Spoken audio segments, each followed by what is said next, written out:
What's up, everybody? I'm your host, Jeffrey Gartner, and I'm joined today by my partner in crime, Stephen Davis, and welcome to another episode of The Lost Bots. Today, we're going to be talking about magic. Oh, what one is that? Death Eater, homie, straight from the theme park. I'd say I'd cast Stupefy, but it looks like somebody already beat me to it. But we're not going to be talking about that kind of magic. We're going to be talking about magic of the quadrant variety. So most of us have either seen it or heard about the Magic Quadrant, but we're going to discuss how you actually make sense of it and what it's used for. All right, I know there's like 4 of them, obviously. Something like leader, challenger, innovator. Guy who used too much hair gel. Yes, something. No, it's slick, dude. I like it. So you are correct. There is 4. So there's challengers in the top left, leaders in the top right, niche players in the bottom left, and visionaries in the bottom right. So according to like how you're supposed to look at this thing, as you move up, your ability to execute grows, meaning you can do the things that you say you can actually do. And as you move right that way, again, mirroring, your completeness, as you move right, your completeness of vision grows, meaning completeness of vision, like how you see the future of the security industry kind of shaping out, vision. So, starting bottom left, niche players, they tend to focus on a smaller audience, may not necessarily be appealing to all. Visionaries, heads in the clouds, they have a killer idea or, idea for the future, but haven't really quite executed on it yet. Challengers, they execute well, but, and this is kind of like the key point here, their roadmap isn't necessarily aligned to what the analysts think the future of the market will be. So just keep that in mind about the challengers. It's the only one that has kind of like a caveat to it. But lastly, leaders. So leaders in theory execute well and have a good or complete vision of the future. All right, so it sounds like you just look at it and whatever's the top right, you pick it.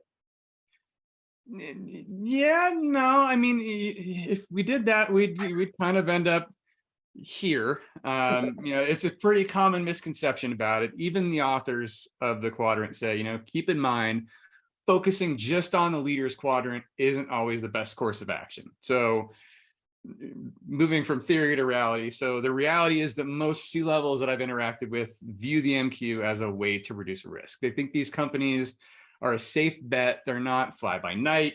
Regardless of who you go with, you won't end up with a dud, so to speak. But the won't end up with a dud part isn't necessarily true. So, even prior, I see you looking around like, what do you mean? So good question. Prior to even looking at an MQ, it's up to us as practitioners to do a little diligence internally. So develop those use cases, develop those business goals. Do you need support training after, interacting with the product?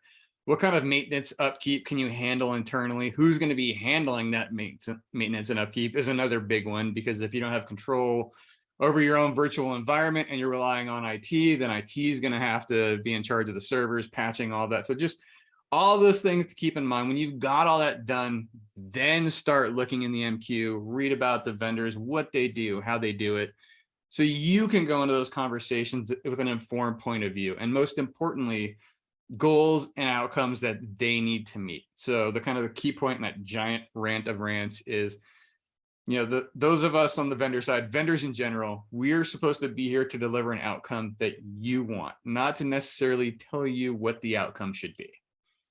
Okay, that does make sense. So given the space you and I are most familiar with, DNR, hopefully okay. in ways. I don't know after that Stupefy spell, but given that we're most familiar with DNR, is anything interesting happening in those quadrants at all? Or that's an interesting setup. Some might even call it bait. But interesting. Yes, I wish I used that in a previous episode, because that's a much better background than I had. Not Sally Fish, but still pretty good. Interesting. Don't talk bad about Sally Fish, please. I like Sally Fish. Interesting, yes. Unexpected, also yes. So Sim's been a part of our vocabulary since probably before, most of the movies and television shows I reference were released on Betamax and Laserdisc. But in the last, dude, you know what they are. I was gonna say VHS. Did you just call it laser disc? I don't know what else to call it. The giant CDs that were like that big that you had to like get a moving crew to load into the player. Yeah, Laserdisc. Oh yeah, I guess. But I was in the thinking- last, yeah, I mean they are what they are. But in the last year or two, there's kind of been this bifurcation of the market, and that's been caused by XDR. What? Cool. All right. Could you repeat that last part in English, please? No, but yes, I can. I'm again not gonna. It's like I'm talking Romulan or something like that. XDR has caused the market to basically split. So SIM seems to be catering, to the higher end of the market. More staff, bigger budgets, more advanced use cases, more mature security programs. Native XDR caters to, well, everybody who's not that. Organizations who are still maturing, who need more curated detections, applied threat intel, automation, most importantly, efficiency with reduced complexity.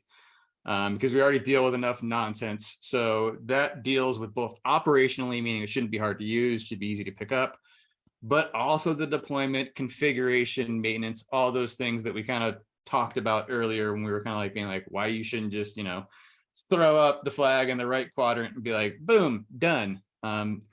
Not to say you, again, my little like caveat to that. It's not to say you can't have some degree of success with a pure play SIM vendor. Can you? Yes, especially if you're running something like an in-house SOC. The data retention aspects, log search compliance, more advanced detections, and other aspects of it can definitely make a difference. Okay, so I actually have a question for you. Oh boy. So yeah, get ready for this one. So let's break this down into a common scenario. Put your wand away, sir. All right, so I'm an analyst. You're my CISO, and I've identified two vendors that would be a perfect security solution for our organization. Right?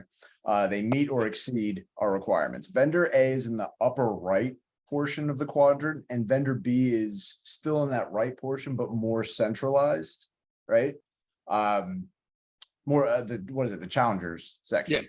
Yeah. So they're more towards that one. Now, as an analyst, I'll be honest, I might not care about the MQ placement. I don't think you care like that. I'm looking at it from how can I secure my environment? These are good fits. Yeah. But as a CISO, how does that positioning on the MQ potentially affect your choice? So, I mean, if we're literally going, if you have a vendor requirements table and it's literally like, okay, we have, 10 in column A, 10 in column B, they both meet our requirements on paper. The placement, again, going back to the original statement by the author, it doesn't really matter to me where they are. I'm just either going to do one of two things. I'm either going to go into, qualitative metrics. I was thinking in my head, qualitative metrics, meaning like not hard numbers, data points, things that we can assign, a value to. We might go into, well, how do these vendors, how were the interactions with our conversations? Like from my level, when I met with executives on the other side, like how well did I feel they would support me as a partner? Like what else can they do? Kind of like what's, ordering from in and out, like what's not on the menu that comes along with, your product or the service that I'm buying from you. Or you can take it the other way and expand your vendor requirements table and potentially even add weighting to certain things. So, a lot of times, sometimes it'll just be like a checkbox in that vendor requirements table. You can assign maybe a value of 1 to 5, and then go through that table again and assign it. And again, just keep iterating until you've got to a choice. To be quite honest, usually if they're both, this is just real world experience. Usually if they're both the same, I'm gonna make a gut check, because especially if it's close to budget time, it was sit down with the team, be like, all right, look, everything's equal. Who did you like more? And then we'll just go based on that, just to be honest.